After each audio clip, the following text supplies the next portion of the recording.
آپ دیکھ رہے ہیں صدائے حق نیوز۔ بروز بدھ مورخہ 22 ربیع الاول کو مدرسہ دارالسلام موضع لاٹھڑ دیوا شیخ اقبال پور روڑکی کی وسیع و عریض مسجد میں ایک روحانی اجلاس عام کا انعقاد ہوا، جس میں ملک کے نامور علماء کرام نے شرکت فرما کر اسٹیج کو زینت بخشی۔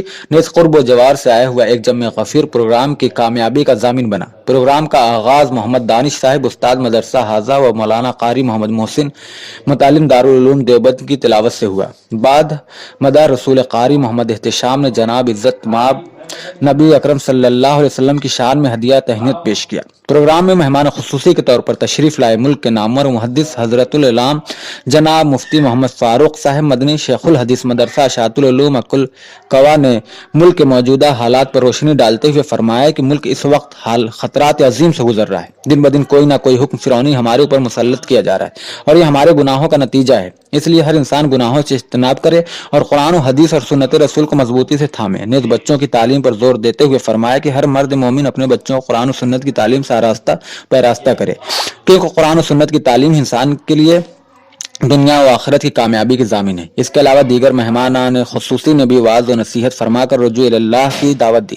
پروگرام کے اندر مہمان خصوصی کے طور پر تشریف لائے جناب مولانا احمد علی صاحب آسامی و جناب حضرت مولانا افتخار الحسن صاحب رحمۃ اللہ علیہ کے خلیفہ مجاز، حضرت قاری محمد نعیم صاحب محتمم چراغ محمد مدرسہ حسینیہ مظفر نگر، جناب مولانا محمد ارشد صاحب محتمم مدرسہ رحمانیہ روڑکی، مولانا عبدالخالق صاحب و جناب قاری نور محمد صاحب و مولانا وکیل صاحب و مفتی احترام صاحب و مولانا تبریز عالم صاحب و مفتی توقیر صاحب نے حفاظ کرام کی دستار بندی فرما کر اعزاز سے نوازا اور مزید دن کی جدوجہد کرنے کی نصیحت کی۔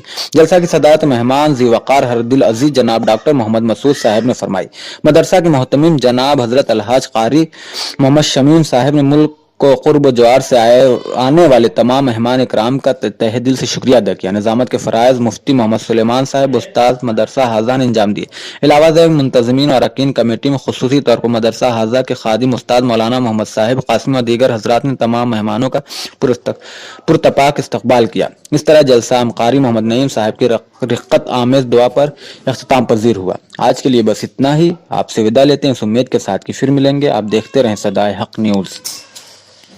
آدمی کو قرآن سے محبت ہے، جس آدمی کو قرآن والوں سے محبت ہے، جس آدمی کو علماء سے محبت ہے، جس آدمی کو اللہ والوں سے محبت ہے اور جو انتظار کرتا ہے کہ کوئی عالم ملے تو میں اس سے مصافحہ کروں، اس سے دعا کی درخواست کروں، تو یہ دعویٰ ہے اور سچی بات ہے کہ اس کے خاندان میں، اس کی نسلوں میں کوئی نہ کوئی بچہ ایسا ضرور پیدا ہوگا جو حافظ قرآن ہوگا، اور وہ حافظ قرآن اپنے پرانے دادا کو، پردادا کو، نانا کو اور نانا کے ابا کو، تمام کو انشاءاللہ جنت میں لے کے جائے۔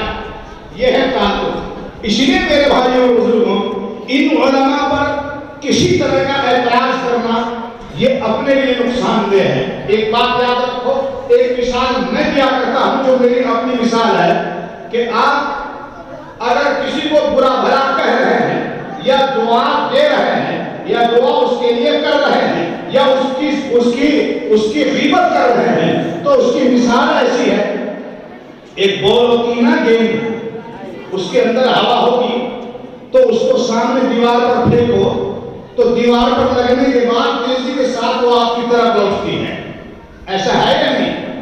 ہاں بھائی، وہ گیند جو سامنے والے دیوار پر پھینکی وہ تیزی کے ساتھ ہماری طرف لوٹتی ہے۔ ایسے ہی یہ بددعا ہے اور دعا ہے۔ اگر آپ کسی کو گالیاں دیں گے، بددعائیں کریں گے تو وہ دعا ہماری طرف لوٹے گی۔ اگر ہم نے کسی کے لیے دعا کی ہے تو وہ دعا واپس ہماری طرف لوٹے گی۔ اس کا کام بنے یا نہ بنے لیکن ہمارا کام بنے گا۔ اس لیے میرے بھائیوں اور بزرگوں، ان علماء سے آپ کی محبت انشاءاللہ یہ آپ کے لیے خیر کا ذریعہ بنے گی۔ تو میں ہر سال ایک حساب و کتاب سنایا کرتا ہوں